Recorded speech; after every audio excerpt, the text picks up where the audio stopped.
Next one, let f from R to R be defined as f of x is equal to 10x plus 7. Find the function g from R to R such that g composite f is equal to f composite g is equal to I, identity function. So we have to find a function g. We have to find a function g. So that what we will do is we will take an element y, element of R. Okay.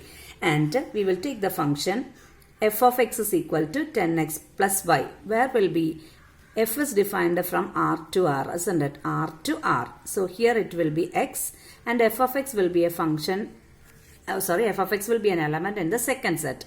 And from, we have to define a g from R to R in the reverse way. Why? Because it is given that condition as g composite f is equal to f composite g is equal to I, identity. So that means g will be the inverse function. So I am taking a value y, element of the second set R. Then how will be the value y, f of x, isn't it? So instead of f of x, I am replacing by y. Y is equal to 10x plus 7.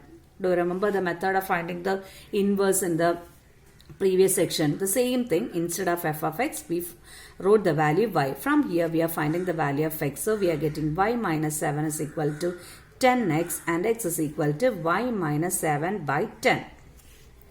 Okay, so what we are going to do is we are defining g of x as x minus 7 by 10. We are defining g of x as, instead of y minus 7, since I took the variable x, I want to replace it by x. So the same function, instead of the variable y, I wrote as x minus 7 by 10. Again, so we got the function g of x, but we have to check whether this condition holds or not. So find it f composite g of x. So if I calculate f composite g of x, by definition it is f of g of x, isn't it? That is equal to f of, what is g of x? X minus 7 by 10. Okay, and what does f does? F does 10 into x plus 7, multiplying x with the 10 and adding 7. So what does it do? 10 into the function x minus 7 by 10 plus 7. Okay, 10 gets cancelled, giving you x minus 7 plus 7, which is equal to x, which is identity. Same way, if I want to find g composite f of x, g of f of x, that will be the definition. And g of f of x is, what is f of x? F of x in the question is 10x plus 7. Okay, that is equal to, what does g do? X minus 7 by 10. So here it is 10x plus 7. That is, instead of x, minus 7 by 10. 7 gets cancelled. We are getting 10x by 10, which is equal to x. Okay, so what we get is f composite g is equal to g composite f is equal to I of x. So we got the condition and we found out the function g of x. Well, how we found out g of x? We took the function f of x equal to 10x plus 7.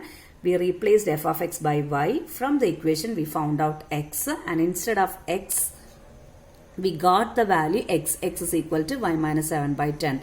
Instead of that, we wrote as g of x equal to the required function as g of x equal to, since we took the variable x, we will replace y by x. If we were writing in terms of y, g of y equal to y minus 7 by 10, that was okay. But we wrote instead of variable x.